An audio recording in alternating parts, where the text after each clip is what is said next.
Ներկայացվող նախագծերի նպատակը երեխայի պաշտպանության համակարգում բարեփոխումներ իրականացնելն է, ինչը բխում է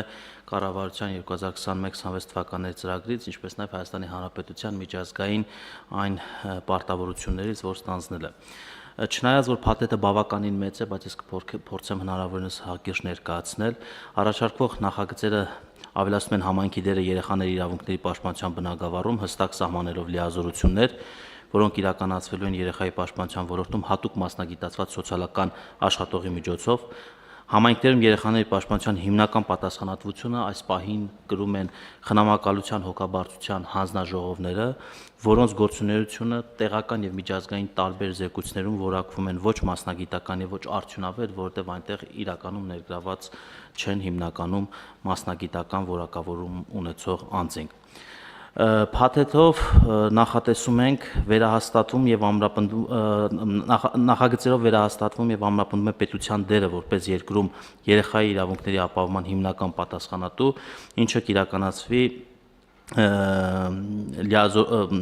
ինչը կիրականացվի համայնքների պատվիրակված լիազորության վերահսկողության միջոցով։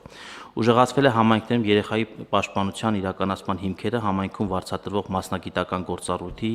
եւ մոնիթորինգի ու վերահսկողության համակարգի ներդրման միջոցով։ Սա հնարավորություն կտա մասնագիտորեն իրականացնել ոչ միայն բացահայտումն ու արձագանքումը երեխայի պաշտպանության դեպքերին, այլ նաև դրա կանխարգելումը։ Սահմանվել են համայնքում սոցիալական աշխատողների միջոցով իրականացվող հստակ լիազորություններ, որոնք ընդգրկում են երեխայի պաշտպանության դեպքերի բացահայտումը, գնահատումը, մոնիթորինգը տուն-այցերի միջոցով, ինչպես նաև ուղղորդումը այլ մարմիններ ըստ անհրաժեշտության։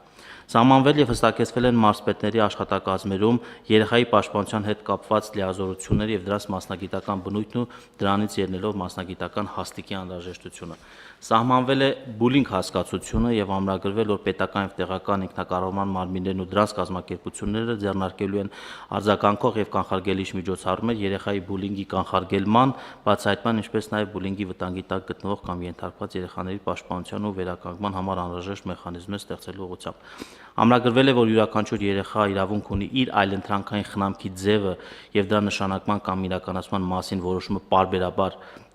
վերանայվի, հաշվի առնելով նրա կարծիքը եւ լավագույն շահը, հանվել է տարիքային սահմանափակումը երեխայի կարծիքը հաշվի առնելու համար եւ երեխան իրեն վերաբերող հարցերի քննարկմանը մասնակցում է եւ իր զարգացող ունակություններին եւ աստիճանաբար աճող ինքնավստահությանը համապատասխան։ Սահմանափակվել է կենսաբանական ծնողի մասնակցությունը խնամատարության պայմանագրերի կնքմանը, եթե ծնողը դատական կարգով սահմանափակվել է ծնողական իրավունքներում կամ եթե երեխան գտնվում է շուրջօրյա խնամք տրամադրող հաստատությունում։ Փոփոխություններ են իրականացրել խնամատար ծնող դառնալ ցանկացող անձի տարիքային պահանջներում, այժմ 55 է, դարձնում ենք 65,